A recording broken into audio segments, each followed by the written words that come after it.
Hello, in this video I'm gonna show you how to change the time after your screen goes to sleep on macOS.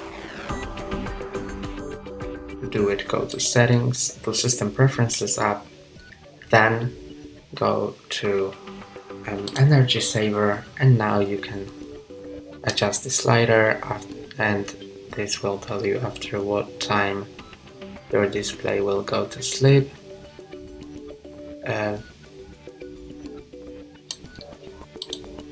And you can also enable prevent your Mac from automatically sleeping when the display plays off.